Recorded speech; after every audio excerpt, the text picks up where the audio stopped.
नमस्कार, big bulletin में आपका स्वागत है। आपके साथ मैं हूं स्तेश नैन मोर। बिग बुलेटिन में सबसे पहले आपको एक कॉलेज की तस्वीरें दिखाते हैं, जहां एक क्लासरूम बॉक्सिंग रिंग में तब्दील हो गया।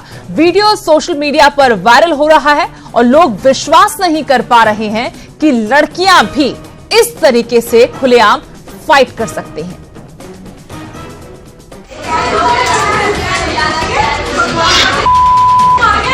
कॉलेज में लड़कियों की डिशुम डिशुम,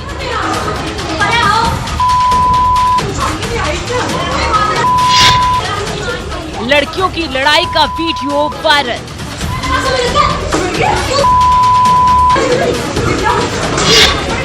आम कॉलेज में 2 लड़कियां हुई गुत्थम गुत्था।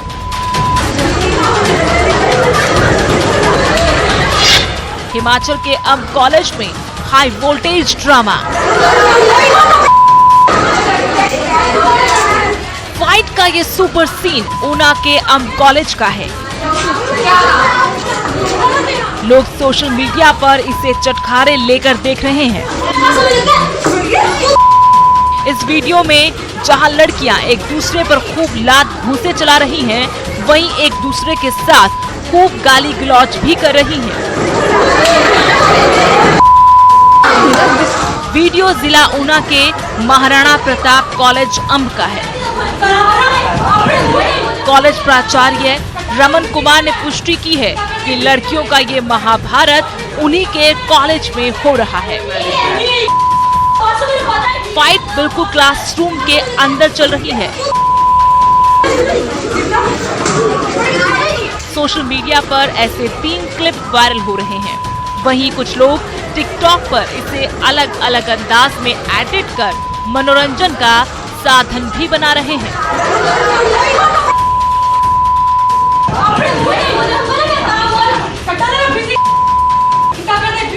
न्यूज़ 18 के लिए ऊना से अमित शर्मा की रिपोर्ट।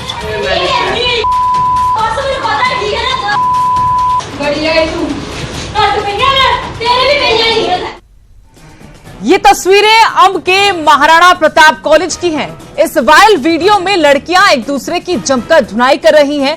कॉलेज छात्राओं की लड़ाई का वीडियो इन दिनों खूब वायरल हो रहा है। हालांकि छात्राएं आपस में गुत्थम गुत्था क्यों हुई, इसकी जानकारी नहीं मिल पाई है, लेकिन कॉलेज प्रिंसिपल ने भी माना है कि वीडियो उन्हीं के कॉलेज का लग रहा है। बुधवार को इसकी जांच की जाएगी कि लड़कियां आपस में आखिरकार भिड़ी क्यों थी।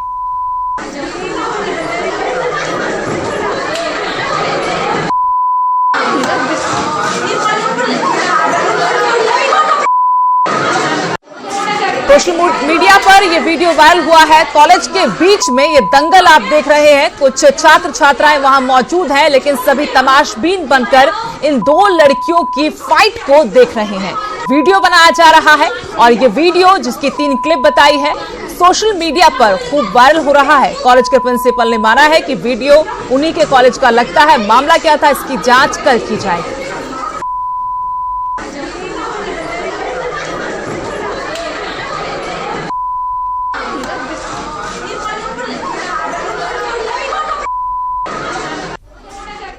अब हरियाणा की सियासत से जुड़ी बड़ी खबर आपको बता दें। इनेलो के 5 विधायकों की सदस्यता रद्द कर दी गई है। विधानसभा अध्यक्ष ने यह सदस्यता रद्द की है। 5 विधायक पार्टी से पहले ही इस्तीफा दे चुके हैं। नैना चौटाला, राजदीप फोगाट, अनूप धाणा की सदस्यता रद्द हुई है। पृथ्वी नंबरदार और नसीम अहमद की सदस्यता भी रद्द हुई है। इनेलो ने दल बदल कानून के तहत शिकायत की थी। इसी शिकायत पर अब जाकर विधानसभा अध्यक्ष ने अपना फैसला सुनाया है, लेकिन इससे पहले ही ये 4 विधायक अपने इनेलो पार्टी से इस्तीफा सौंप चुके हैं। इस्तीफा मंजूर भी हो चुका है और अब सदस्यता रद्द करने का आदेश दिया गया है। इनेलो के 5 विधायकों की सदस्यता रद्द हुई है। विधानसभा अध्यक्ष ने यह सदस्यता रद्द की है। 5 विधायकों ने पार्टी से इस्तीफा दे दिया था। नैना चौटाला, राजदीप फोगाट, अनूप धाणा की सदस्यता रद्द हुई है। पृथ्वी नंबरदार भी इनमें शामिल है। ये वो 4 विधायक हैं जो जेजेपी का समर्थन कर रहे थे, लेकिन थे इनेलो के विधायक। और नसीम अहमद, जो बिना इस्तीफा दिए पार्टी छोड़ गए थे, उनकी सदस्यता पर भी फैसला विधानसभा अध्यक्ष ने किया है। उनकी सदस्यता भी विधानसभा स्पीकर ने रद्द कर दी है। इनेलो ने दल बदल कानून के तहत शिकायत की थी और इसी शिकायत पर अब ये आदेश आया है। चुनाव नजदीक है, ऐसे में हरियाणा की सियासत में गहमा गहमी देखी जा रही है। बड़ी खबर आपको बता दें, हरियाणा बीजेपी ने विधानसभा प्रभारी नियुक्त किए हैं। 90 विधानसभाओं में चुनाव प्रभारी बीजेपी ने नियुक्त किए हैं। चुनाव प्रभारियों की 12 सितंबर को रोहतक में बैठक भी होगी। पुरजोर तरीके से बीजेपी लगी हुई है इस चुनाव को जीतने में। और अब बड़ी खबर यह है कि बीजेपी ने अपने चुनाव प्रभारी नियुक्त कर दिए। 90 की 90 विधानसभा सीटों पर चुनाव प्रभारी लगाए हैं। चुनाव प्रभारियों की 12 सितंबर को रोहतक में बैठक भी होगी। हर महत्वपूर्ण बैठक बीजेपी रोहतक में कर रही है। रोहतक भूपेंद्र सिंह हुड्डा का गढ़, वो किला फतेह करने की कोशिश में बीजेपी है। जहां पिछली दफा चूक गई थी, भले ही सत्ता तक पहुंच गई, लेकिन हुड्डा अपना गढ़ बचाने में कामयाब हुए थे। अब नजरें इस बार के विधानसभा चुनाव में बीजेपी की इसी गढ़ पर है। हुड्डा के किले को फतेह करने की कोशिशें लगातार बीजेपी कर रही है। तो एक बार फिर से अपने सभी चुनाव प्रभारियों के साथ मंथन बैठक रोहतक में होगी। 90 विधानसभा सीटें और इन सभी के लिए बीजेपी ने अपने चुनाव प्रभारियों की नियुक्ति कर दी है। फुल फॉर्म में आकर बीजेपी लगी हुई है, जबकि बाकी जो राजनीतिक दल हैं वो अभी एकजुटता के लिए प्रयास कर रहे हैं। तो कहीं पर रूठों को मनाने की कोशिशें हैं, तो कहीं एकजुटता के लिए परिवार मशक्कत कर रहा है।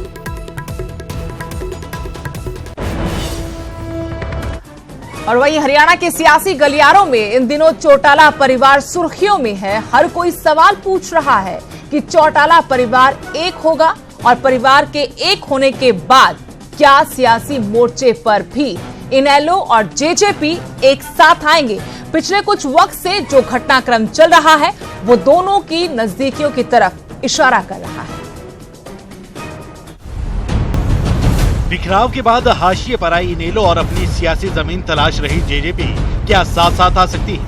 क्या वो वक्त आ गया है जब इस सियासी परिवार को साथ आना पड़ेगा?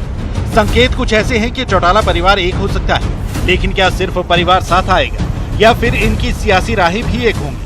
पंजाब के पूर्व सीएम प्रकाश सिंह बादल के बाद अब खाप पंचायत इस कोशिश में लगी है कि चौटाला परिवार को एक हो जाना चाहिए। खाप का असर ये है कि ओपी चौटाला, अभय चौटाला ने कह दिया है कि उन्हें पंचायत का हर फैसला मंजूर है। अजय चौटाला और उनके बेटे दुष्यंत ने अभी साफ साफ हाँ तो नहीं की, लेकिन साथ आने से इनकार भी नहीं किया। पहले ओपी चौटाला का पत्र और अब दुष्यंत का। दुष्यंत ने कहा कि अजय चौटाला के फर्लों पर जेल से बाहर आने के बाद ओपी चौटाला और प्रकाश सिंह बादल से बातचीत कर फैसला लिया जाएगा। इसके बाद जेजेपी फैसला लेगी कि इनेलो के साथ जाना है या नहीं।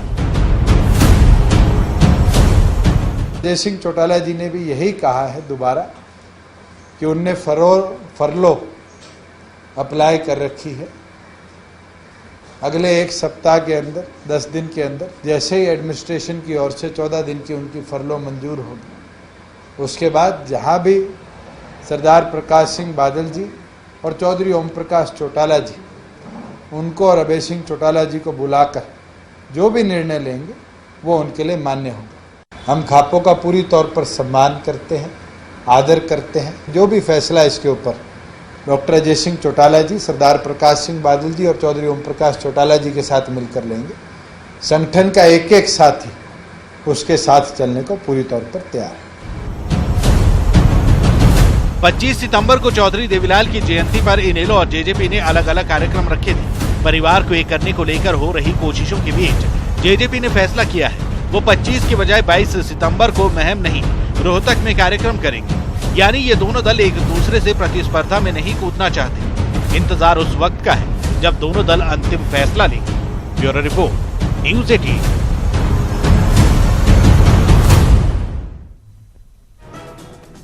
तो तमाम कोशिशें हो रही है, लेकिन क्या ये कोशिशें रंग लाएंगी, इसके लिए थोड़ा इंतजार हमें करना होगा। लेकिन फिलहाल हम चलेंगे मेरे सहयोगी राज ठाकुर के पास, क्योंकि जो सुगबुगाहट है चौटाला परिवार की एक होने की, उसके पीछे क्या सुलगते सवाल हैं, जानने की कोशिश करेंगे राज से। जी राज।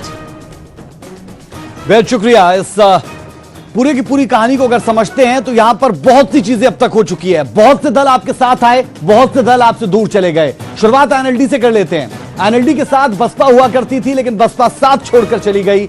जब जेजेपी लोकसभा चुनाव में कूदी तो जेजेपी के साथ आप जरूर आई, लेकिन आपका साथ भी छूट गया। फिर बसपा कहीं ना कहीं वहां पर आती हुई नजर आई, लेकिन उसके बावजूद कुछ होता हुआ नजर नहीं आया। क्या वो अहम सवाल और क्या वो अहम चीजें जो आपके लिए जानना जरूरी, सवाल ये कि क्या खुशखबरी आने वाली है? क्या इन दोनों पार्टियों को अपनी हैसियत का पता चल चुका है? क्या ये जान चुके हैं कि अकेले अकेले राहें अलग करके कुछ होने वाला नहीं है?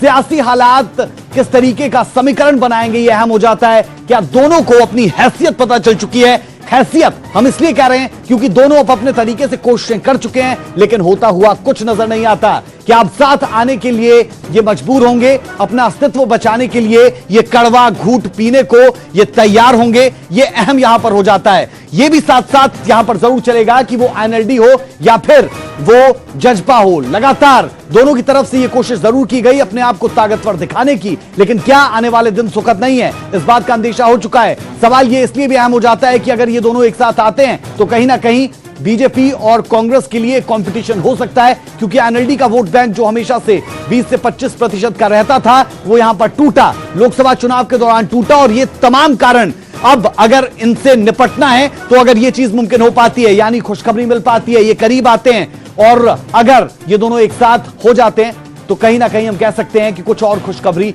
जरूर यहां पर आ सकती है। कुल मिलाकर एनएलडी और जेजेपी लगातार अपनी कोशिशें कर चुकी जितनी कर सकती थी, लेकिन अब जो विकल्प प्रकाश सिंह बादल की तरफ से दिया गया था, अगर उस पर अच्छे से विचार होता है, अजय चौटाला, अभय चौटाला और साथ साथ ओपी चौटाला जब प्रकाश सिंह बादल के साथ बैठेंगे तो अगर कुछ अच्छी बात बन पाती है तो शायद अच्छी खबर आ पाए इन दोनों पार्टियों और कार्यकर्ताओं के लिए। Over to you Sudesh. देखना यह होगा कि क्या होता, लेकिन सियासत है ऐसी सियासत जिसमें कभी भी दुश्मन और दुश्मन दोस्त बन जाते हैं। ये तो फिर भी एक परिवार है जो कुछ वक्त पहले ही बिखरा है, तो देखना यह होगा क्या सियासत का रंग यहां भी देखा जाएगा। आगे बढ़ते हैं। बीते दिनों चौटाला परिवार और दोनों पार्टियों को एक करने को लेकर जो कवायद हुई है उसे देखकर सवाल है कि क्या अपना वजूद बचाने के लिए मशक्कत कर रही इनेलो और अपना असर छोड़ने की कोशिशों में जुटी जेजेपी के पास साथ आने के अलावा कोई चारा नहीं बचा है? जानने के लिए ये रिपोर्ट देखिए।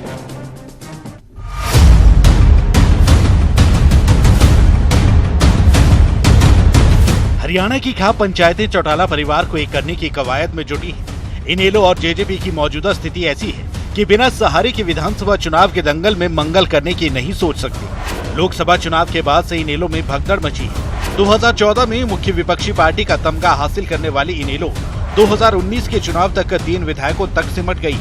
जेजेपी के हालात भी ज्यादा अच्छे नहीं है। लोकसभा चुनाव के बाद जेजेपी का युवा जोश ठंडा पड़ गया है। पार्टी के दोनों बड़े युवा चेहरे दुष्यंत और दिग्विजय चुनाव हार गए। चुनाव हारे तो सहयोगी दल आम आदमी पार्टी ने भी साथ छोड़ दिया। विधानसभा चुनाव में बसपा का साथ मिला, लेकिन ये रिश्ता 1 महीना भी नहीं चल पाया। बसपा ने ट्विटर पर गठबंधन तोड़ने का ऐलान कर दिया। इनेलो को अपनों ने बेसहारा कर दिया तो जेजेपी सियासी साथियों से ठगी है। इनेलो जेजेपी दोनों को ये तो भली भांति समझ आ चुका है कि अपने दम पर कुछ हासिल नहीं किया जा सकता। बस देखने वाली बात यह है कि क्या ये दोनों दल एक होंगे। Bureau report, news 18।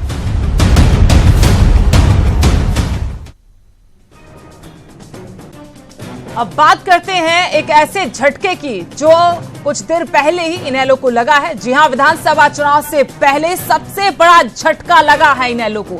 Ashok Arora ने इनेलो का चश्मा उतार दिया है और नई पारी शुरू करने की बात कह दी है।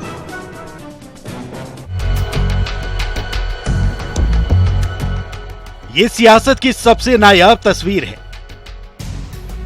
क्योंकि नेताजी की छलकती आंखें सियासत का वो मिजाज है जिसके आगे बड़े बड़े नेता आज पानी भर रहे हैं। चुनावी मौसम में बेधड़क अपने फायदे के लिए पार्टी बदलने वाले नेता आपने खूब देखे होंगे, लेकिन जनाब इकलौते हैं जो जनता के लिए उस पार्टी को छोड़ रहे हैं जहां पूरी जवानी बिता दी। आज सिर्फ और सिर्फ थानेश्वर हल्के की जनता के लिए मुझे उस पौधे को जिसमें हमें सींचा था आज छोड़ना पड़ा। विधानसभा चुनाव से पहले इनेलो में चल रही भागम भाग के बीच इस चेहरे का जाना पार्टी के लिए सबसे बड़ा झटका है। वैसे अरोड़ा साहब को इनेलो में ना घुटन हो रही थी ना कोई शिकायत है। वो तो बस जनता और कार्यकर्ताओं के आगे बेबस और लाचार होकर नई राह थाम रहे हैं। लोगों के लिए, कुरुक्षेत्र के विकास के लिए मैंने आज अपनी पार्टी इंडियन नेशनल लोकदल से इस्तीफा दिया है। बहुत देखे होंगे आपने सियासी मौका पर जो मौसम बदलने से पहले पार्टी बदल लेते हैं, लेकिन अशोक अरोड़ा तो विकास और जनता के लिए इनेलो छोड़ रहे हैं। बेचारे अरोड़ा साहब को इतना भी नहीं पता कि नेता दल बदलू कैसे बन जाते हैं, क्योंकि उन्हें तो मजबूरन ऐसा करना पड़ रहा है।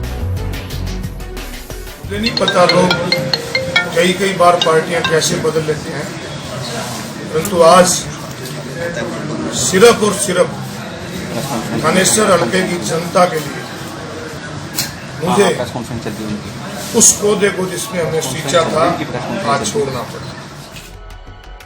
अशोक अरोड़ा नई पारी के लिए बिल्कुल तैयार है और सालों का तजुर्बा उनके सियासी सत्संग में भी साफ नजर आता है। आज एक नई पारी खेलने जा रहा हूं, जहां मैं आपका सहयोग मांगता हूं, जहां मैंने कार्यकर्ताओं से आशीर्वाद मांगा। मैं चौधरी ओम प्रकाश चौटाला से माफी भी मांग के आऊंगा और उनका आशीर्वाद लेंगे। अरोड़ा साहब सियासत की हर नब्ज जानते हैं। सियासी मौसम से लेकर सियासी समीकरण की समझ आला दर्जे की है, इसलिए ऐनक उतार कर कहां जाएंगे इसका फैसला भले कर चुके हो, लेकिन बंदूक कार्यकर्ता और जनता के कंधे पर रख दी। आज देश की राजनीति जो है वो केवल और केवल राष्ट्रीय पार्टियों की ओर बढ़ रही है। मेरे ऊपर आज मेरे कार्यकर्ताओं ने बहुत बड़ा बोझ डाला। मैं ये कल्ला फैसला नहीं, उन्होंने तो डाल दिया, अपने वरिष्ठ साथियों से, थानेसर हल्के की जनता से पूछ के ये मैं फैसला लूंगा। अभी तक जो चर्चाएं कि किससे बात हुई, किसी से बात नहीं हुई, मेरी किसी से कोई बात नहीं। कुल मिलाकर इन नम आंखों के साथ अशोक अरोड़ा की इनेलो से विदाई हो चुकी है और अब सियासी समर से पहले वो कौन सी राह थामेंगे, इस पर सबकी नजर टिकी है। कुरुक्षेत्र से अशोक यादव, न्यूज़ 18। इनेलो के मौजूदा हालात अशोक अरोड़ा जैसे नेता को आज इस्तीफे तक ले आए। मजबूरन उनको ऐनक उतारनी पड़ी और आगे की राह के लिए कार्यकर्ताओं के बीच जाकर फैसला करना पड़ा। लेकिन कई सवाल हैं जिनके जवाब हम ढूंढेंगे और साथ ही वो सवाल भी समझेंगे राज से, जो आज के हरियाणा के सियासी घटनाक्रम के बाद उठे हैं। राज। बिल्कुल सुदेश, अशोक अरोड़ा सिर्फ एक कार्यकर्ता नहीं, सिर्फ राष्ट्रीय उपाध्यक्ष नहीं, बल्कि इसे आप आसानी के साथ ऐसे समझिए कि ये आईएनएलडी के राजदार थे, हैं, और वो राज इनके साथ साथ चलेंगे, ये जस्ट दल में जाएंगे। इसलिए इनका पार्टी से निकलना सबसे बड़ी खबर हो जाती है। इसीलिए आज के दिन की ये सबसे बड़ी खबर। और लगातार हम कह रहे थे कि अशोक अरोड़ा पार्टी बदल सकते हैं, वो हो चुका है। वो क्यों हुआ है, अशोक अरोड़ा ने क्यों ऐनक उतार दिया है, हमारे ये सवाल आप देखिए और समझिए कि ये अहम क्यों हो जाते हैं। ये अहम इसलिए हो जाते हैं कि अशोक अरोड़ा ने क्यों इनेलो छोड़ी। नंबर एक सवाल, चौटाला परिवार और पार्टी में तोफाड़ वजह बनी। इनेलो की टिकट पर क्या जीत की गारंटी नहीं थी, इस कारण आईएनएलडी से अलविदा कह दिया। सवाल यह भी कि अगर किसी भी सीट पर हाथ रखते तो अशोक अरोड़ा वहां से चुनाव लड़ सकते थे, लेकिन क्या लगा कि आईएनएलडी में रहकर चुनाव नहीं जीत सकते, इसीलिए पार्टी को अलविदा कह दिया जाए, वो बेहतर रहेगा। ये तमाम चीजें जरूर यहां पर साथ साथ चल रही है और उनके साथ साथ कहने के लिए यह भी कहना होगा कि कौन सी राह चुनेंगे अशोक अरोड़ा, अभी इस बात का पता नहीं। अशोक अरोड़ा हाथ के साथ जाएंगे या फिर कमल थामेंगे, इस बात की भी अभी गारंटी नहीं। लेकिन लगातार सुबुगाहटें रही, लगातार ये चर्चा रही कि वो बीजेपी में जाएंगे, फिर कहा गया कि वो कांग्रेस में जाएंगे और थानेसर से चुनाव लड़ सकते हैं। और अपनी बातों के दौरान उन्होंने इस बात का जिक्र साफ तौर पर किया कि वो थानेसर की जनता के लिए ये सब कुछ कर रहे हैं, कुरुक्षेत्र के विकास के लिए वो ये सब कुछ कर रहे हैं। और अगर ये सब कुछ वाकई में सिर्फ कुरुक्षेत्र और थानेसर के विकास के लिए हो रहा है तो फिर आज तक क्या हो रहा था जब तक वो आईएनएलडी में थे। ये वो तमाम सवाल जो आने वाले वक्त में गले की फांस बनेंगे और उन सवालों का जवाब अशोक अरोड़ा को हर मंच पर देना भी होगा। कुल मिलाकर अशोक अरोड़ा सिर्फ अशोक अरोड़ा नहीं, राजदार है आईएनएलडी के लिए। और जब वो पार्टी का दामन छोड़ते हैं तो उससे कई और सवाल खड़े होते हैं। जब बात की गई मौजूदा प्रदेशाध्यक्ष बीडी ढालिया से तो उनकी तरफ से यह तर्क दिया गया कि वो पिछले 6 महीने से, वो यानी अशोक अरोड़ा पिछले 6 महीने से सक्रिय नहीं थे। अगर वो सक्रिय नहीं थे तो फिर उन्हें राष्ट्रीय उपाध्यक्ष बनाया क्यों गया, ये एक अहम सवाल। क्या सिर्फ लॉलीपॉप था? Over to you Sudesh. राज, और ये राजदार अगर आज पार्टी छोड़ के जा रहा है तो नुकसान तो बहुत बड़ा है इनेलो को, लेकिन सियासत अब क्या होगी, इस पर भी नजरें बनी हुई हैं। जैसे ही अशोक अरोड़ा ने पार्टी छोड़ने का फैसला किया, डोरे डालने वाले बहुत आगे। अशोक अरोड़ा ने भले ही इनेलो छोड़ने की वजह और नई पार्टी का पता ना बताया हो, लेकिन हरियाणा के सियासी गलियारों में विरोधी उन्हें पार्टी छोड़ने की वजह भी बता रहे हैं और उन्हें अपनी पार्टी में आने का न्योता भी दे रहे हैं। ये देखिए, हमारी पार्टी के हिस्सा है, मगर अगर दिया है तो बड़ी दुखद बात है कि जिस पार्टी से वो इतने लंबे समय से जुड़े रहे, आज उनका मोह भंग क्यों हुआ। जब हमारे खिलाफ कार्रवाई हुई थी, जब भी शायद वो इकलौते ऐसे व्यक्ति थे जिसने उस समय भी प्रयास करे थे। इसका मतलब तो जिन लोगों ने हमें प्रताड़ित किया, कहीं ना कहीं उन लोगों ने आज अरोड़ा जी को भी प्रताड़ित कर कर पार्टी से बाहर जाने पर मजबूर किया। अच्छी बात है, मैं तो स्वागत करता हूं। अगर वो आना चाहे तो हमारे दरवाजे उनके लिए हमेशा खुले। अशोक अरोड़ा जी एक बहुत सज्जन और अच्छे व्यक्ति हैं। उनका इलाके के अंदर बहुत बैठ है और उन्होंने लंबे अरसे तक कुरुक्षेत्र की सेवा की है।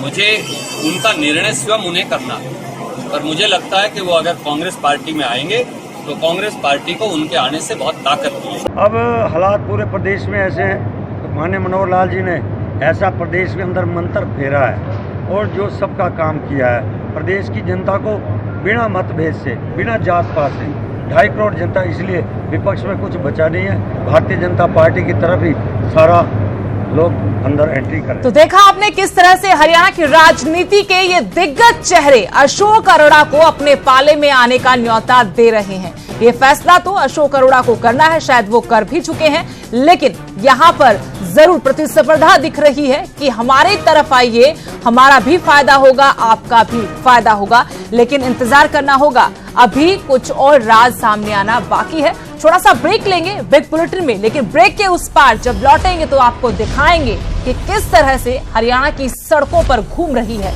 मौत।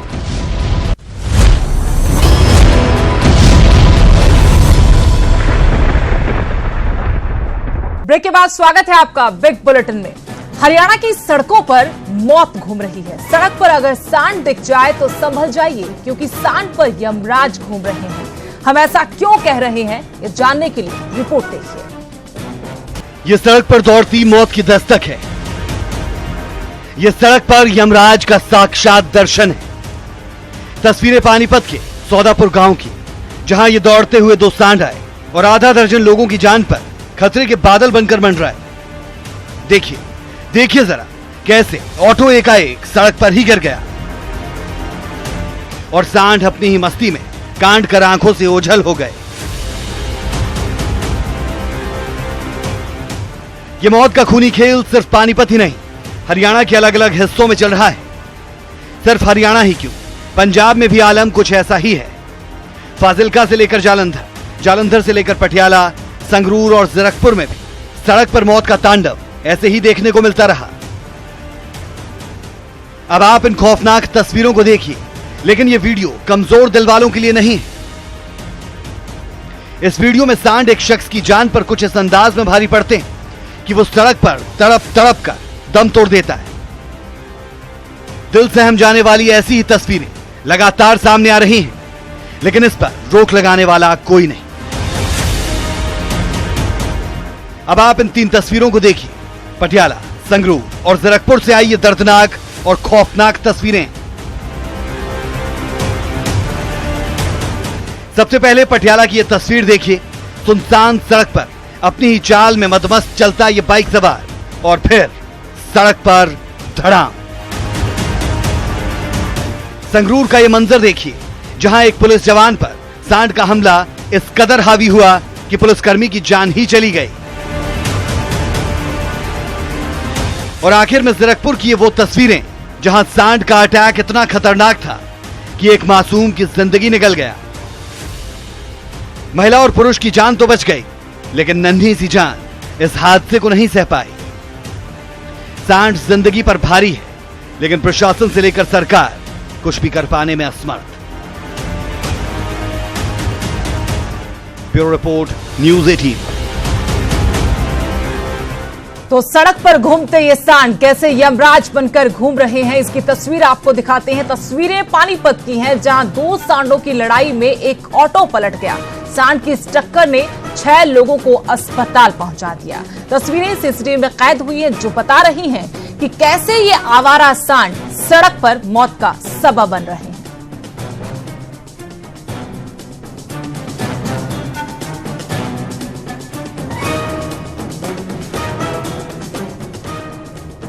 अब बात हिमाचल की कर लेते हैं। हिमाचल में माननीयों का यात्रा भत्ता बढ़ने का मामला तूल पकड़ता जा रहा है, जिसके बाद मुख्यमंत्री समेत कई मंत्री डिफेंस मोड में आ गए हैं। सीएम कह रहे हैं कि ज्यादा बढ़ोतरी नहीं हुई है। इस पर माकपा विधायक राकेश सिंघा ने पूछा है कि अगर कुछ नहीं बढ़ाया तो विधेयक क्यों लाया गया। कॉमरेड की ललकार से हिमाचल की सियासत में हड़कंप मच गया है, क्योंकि यात्रा भत्ता बढ़ाने का फैसला अब माननीयों के गले की फांस बन गया है। ये फैसला अब उनके लिए न निगलते बन रहा है और न ही उगलते। वहीं कॉमरेड विधायक राकेश सिंघा के विरोध ने सभी विधायकों के लिए नया धर्म संकट खड़ा कर दिया है। सिंघा ने सीएम के उस बयान पर पलटवार किया है, जिसमें उन्होंने कहा था कि भत्ता कोई ज्यादा नहीं बढ़ाया गया। सिंघा पूछ रहे हैं कि ज्यादा नहीं बढ़ाया तो फिर विधेयक क्यों लाया गया। 2.5 लाख से वो 4 लाख चले गया, वो तो एक किस्म से दुगना हो गया। हाँ, कितने लोगों ने अवेल किया, नहीं किया, तो आपने लाया क्यों ये विधेयक?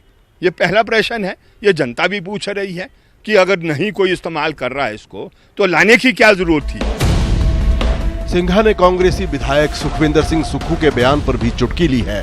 सिंघा का कहना है कि जनता की सेवा करनी है तो कुर्बानी तो देनी पड़ेगी।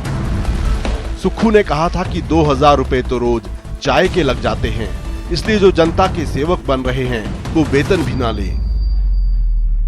जो लोग ये कहते हैं कि हम ये नहीं लेंगे, उनको वेतन और भत्ते नहीं लेने चाहिए। उन्हें अपना विरोध दर्ज करवाने का सही है कि वेतन और भत्ते नहीं लेने चाहिए।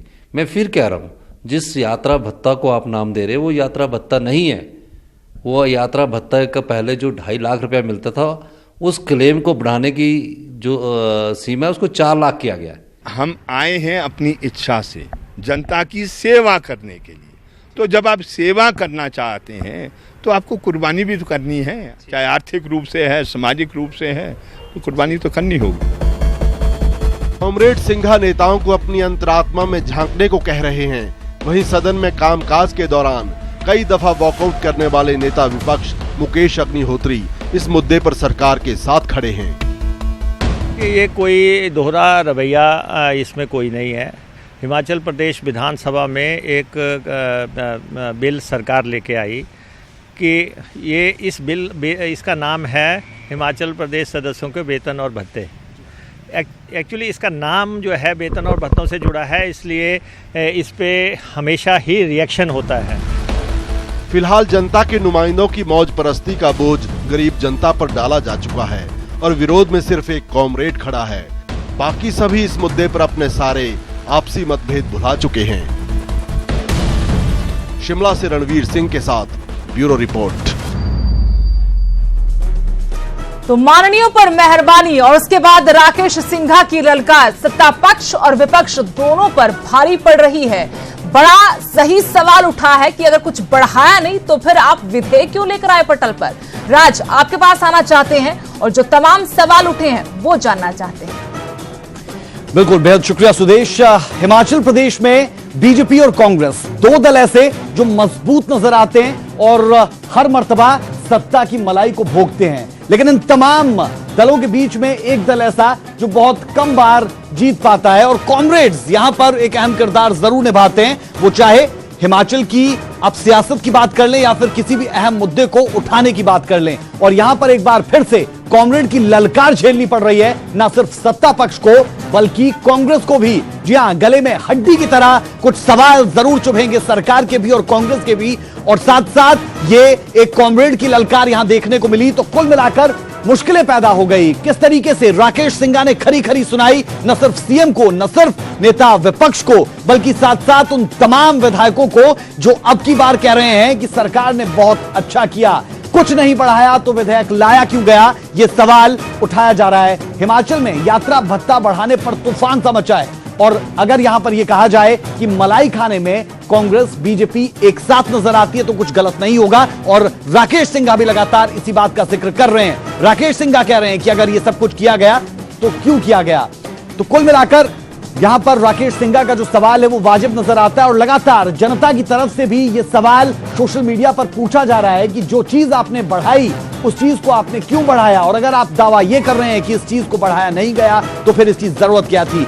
सिर्फ सवाल ये कि वो विपक्ष जो सरकार के साथ किसी मसले पर एक रुख नहीं रहता, वहां पर आज कैसे बातें एक साथ होकर आगे बढ़ाई जा रही है, यानी आप एक मसले पर कैसे एक हो जा रहे हैं, ये सबके लिए अचंभित करने वाला। सुदेश।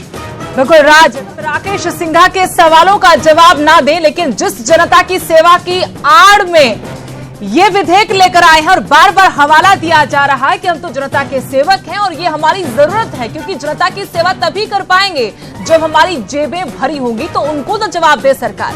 चलिए आगे बढ़ते हैं।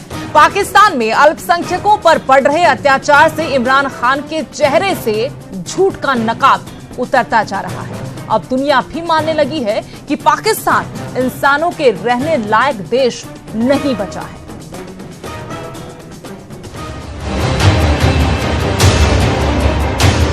पाकिस्तान में अल्पसंख्यक अपनी जान की खैर मांग रहे हैं। धार्मिक उन्माद इस हद तक पहुंच चुका है कि पाकिस्तान अब अल्पसंख्यकों के लिए जरा भी सुरक्षित नहीं रहा। कट्टरपंथियों के अत्याचार से त्रस्त एक पूर्व विधायक बलदेव सिंह ने भारत से राजनीतिक शरण मांगी है। ये बलदेव सिंह कोई मामूली अल्पसंख्यक नहीं है, ये पाकिस्तान के प्रधानमंत्री इमरान खान की पार्टी पाकिस्तान तहरीक-ए-इंसाफ के नेता हैं और पाकिस्तान के खैबर पख्तूनख्वा प्रांत के बारीकोट आरक्षित सीट से विधायक रहे हैं। हालात बहुत बदल गए हैं, हालात बहुत खराब हैं क्योंकि वहाँ कोई सिक्योर नहीं। मैं तो कहता हूँ कि अकेले सिख और हिंदू फैमिली नहीं, मुसलमान भी सिक्योर नहीं है क्योंकि महंगाई का तूफान है। महंगाई का तूफान, उसके अलावा जो लोगों को हालात मिल रहे हैं, ठीक है, खाने का नहीं है, पीने की चीज़ें नहीं मिल रही हैं, हर तरफ लोग टेंशन के मारे हुए हैं। जान बचाकर भारत आए बलदेव सिंह इस वक्त पंजाब के खन्ना में मौजूद हैं। इनका कहना है कि पाकिस्तान में अल्पसंख्यक दहशत के माहौल में रहने को मजबूर हैं। इमरान खान के सत्ता में आने के बाद हालात और बिगड़े हैं और हिंदुओं और सिखों पर जुल्म बढ़ा है। अकलियत नहीं, मुसलमान भी सुरक्षित नहीं है, वहाँ मुसलमान भी रो रहे हैं, मेरे मुस्लिम भाई भी रो रहे हैं। मैं धरती माँ के लिए यही करना चाहता हूँ कि बस करो, बस करो। खान साहब जो वादे कर रहे हो वो झूठे मत करो और अपने लोगों को थोड़ा तरीकाकार समझाएं कि क्या हो रहा है। वही चोर करप्ट लोग आए हुए हैं, वहाँ हालात इस तरह है। मैं खुद सुरक्षित नहीं हूँ, मैं और भी बहुत सारे लोग हैं वहाँ पाकिस्तान में जो इंडिया आना चाहते हैं, जो निकलना चाहते हैं। बलदेव सिंह ने कुछ महीने पहले ही अपने परिवार को अपने रिश्तेदारों के पास खन्ना शहर भेज दिया था। अब वो और उनका परिवार वापस पाकिस्तान नहीं जाना चाहते।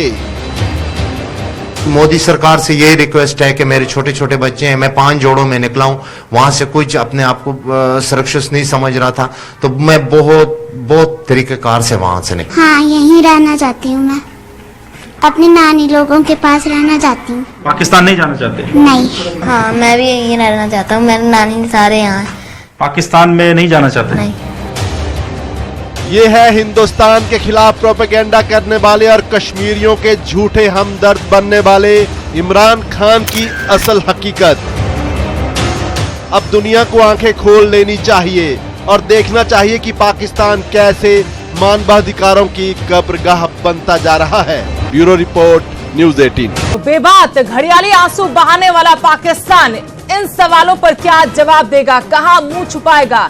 हर मुद्दे को अंतर्राष्ट्रीय स्तर पर उठाने की धमकी देता है और बेवजह ऐसे मुद्दे उठाए भी जाते, लेकिन अपने घर का मसला इमरान खान से नहीं संभल रहा। राज, आपके पास आना चाहते हैं। बिल्कुल, यहां पर बहुत सी चीजें, इंसानों के रहने लायक क्या पाकिस्तान नहीं बचा है। कुछ सवाल हम अपने दर्शकों के साथ साझा कर रहे हैं। जो पाकिस्तान बड़ी बड़ी बातें करता है उसकी असलियत क्या है वो आप इन सवालों के माध्यम से देख सकते हैं। इमरान की पार्टी के लोग पाकिस्तान छोड़ते दिखते हैं, पाकिस्तान में अल्पसंख्यक कैसे पाकिस्तान में ना रहने की बात कर रहे हैं, वो साफ तौर पर आपने सुना। ये एक अहम सवाल, अब दुनिया को जवाब दो इमरान खान की क्या पाकिस्तान रहने लायक नहीं बचा है? ये वो तमाम सवाल जो सवाल बहुत से यहां पर छूटते हैं। पाकिस्तान में अल्पसंख्यकों पर क्या अत्याचार बढ़ रहा है? इमरान खान के पूर्व विधायक क्यों पाकिस्तान में नहीं रहना चाहते? क्यों अपने परिवार को वो छोड़ रहे हैं हिंदुस्तान में, और क्यों वो खुद चाहते हैं कि वो पाकिस्तान ना जाएं, हिंदुस्तान में रहें? पूर्व विधायक बलदेव सिंह ने भारत में शरण मांगी है, ये एक बड़ा सवाल हो जाता है पाकिस्तान पर। खन्ना में रह रहा बलदेव सिंह का परिवार। जी सुदेश, शुक्रिया आज तमाम जानकारी के लिए। तो वही बात करते हैं सिटी ब्यूटीफुल की, जहां चंडीगढ़ में किडनी के सौदागर घूम रहे हैं। चंडीगढ़ पुलिस ने जब इस गोरख धंधे का पर्दाफाश किया तो एक फिल्मी कहानी सबके सामने आई, जिसकी हकीकत इतनी घिनौनी थी कि सुनने वालों की रूह कांप जाएगी। बिग बुलेटिन के आखिर में जाते जाते आपको इसी पर एक खास रिपोर्ट दिखाते हैं। नमस्कार। घूम रहे हैं किडनी के सौदागर, सबसे बड़े अस्पताल में गोरख धंधा, किडनी के धंधे का पर्दाफाश।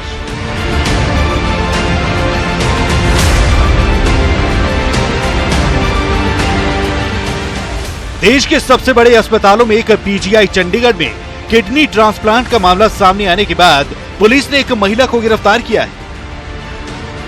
मामले का खुलासा तब हुआ जब एक महिला को नौकरी का झांसा देकर मणिपुर से चंडीगढ़ लाया गया, लेकिन चंडीगढ़ में हकीकत जानकर उसके पैरों तले जमीन खिसक गई।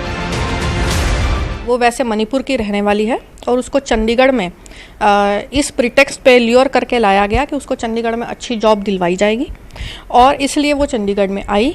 लेकिन यहाँ पर आने के बाद उसको पता लगा कि उसको धोखे में रखकर उसकी किडनी किसी और पेशेंट को देने का यहाँ पे प्लानिंग था कुछ लोगों का, और उसके लिए उन्होंने काफ़ी मोटी रकम भी हासिल की थी। पीड़िता को जब किडनी के सौदागरों के इरादों का पता चला तो वो किसी तरह उनके चंगुल से भाग निकली। मामला पुलिस तक पहुंचा तो इबोम नाम की महिला को गिरफ्तार किया गया और पूछताछ के दौरान मणिपुर से लेकर चंडीगढ़ तक कई खुलासे हुए। इसमें एक एबम नाम की लेडी का नाम पता लगा, जो कि as a agent, as a carrier काम करती थी और विक्टिम्स को मणिपुर से यहाँ पे खुद अपने साथ में ले आती थी और यहाँ पे उनको कमरा दिलवा के रखती थी। उस लेडी को हमने अरेस्ट कर लिया और फर्दर इंटरोगेशन के बाद और 3 किंगपिन्स का नाम हमारे सामने आया है, थोम्बा, सुरजीत और गुरुंग। तो इन तीनों के वेयरअबाउट्स अभी हम पता लगा रहे हैं। मामले में अब तक एक महिला को गिरफ्तार किया गया है। पुलिस के मुताबिक मणिपुर के 4 लोग किडनी का रैकेट चला रहे थे, जिन्होंने चंडीगढ़ और सहारनपुर में इस काम के लिए किराए पर कमरे लिए थे। ये गैंग पहले किडनी के जरूरतमंद लोगों को ढूंढता था और फिर मणिपुर के गरीब और लाचार लोगों को अपना शिकार बनाता था। नौकरी या पैसों का लालच देकर उन्हें चंडीगढ़ लाया जाता था और पीजीआई में झूठा रिश्तों का एफिडेविट देकर किडनी ट्रांसप्लांट करवाई जाती थी। पुलिस के मुताबिक ये गिरोह पिछले 2 से 3 साल से चंडीगढ़ में सक्रिय था। अब तक 5 लोगों की किडनियां इस गैंग ने ट्रांसप्लांट करवाई और हर किडनी के लिए करीब 5 लाख रुपए तक में सौदा तय होता था। जो हमने इंटरोगेशन अभी तक की है उससे लगता है कि कम से कम 4 या 5 ऐसे मामले और खुलने की संभावना है। कम से कम पिछले 2-3 साल से हमारा अंदाज़ा है कि ये चल रहा है, और जब ये सामने आया कि इस तरीके से पैसे की ट्रांजैक्शन हुई है तो फिर हमने transplantation of human organs act की रिलीवेंट धारा भी इसमें जोड़ दी है। करीब 4.5 से 5 लाख रुपए एक किडनी के लिए सौदा चल रहा है। इस पूरे मामले में देश के सबसे बड़े अस्पतालों में शुमार पीजीआई भी सवालों में, जहां झूठे रिश्तों का एफिडेविट जमा कर किडनी ट्रांसप्लांट होता। पीजीआई प्रशासन ने फिलहाल इस पर चुप्पी साध रखी, लेकिन पुलिस मामले के हर पहलू की जांच कर रही, क्योंकि इस गोरख धंधे से जुड़े कई और खुलासे होने की उम्मीद। मनोज राठी, न्यूज़ 18, चंडीगढ़।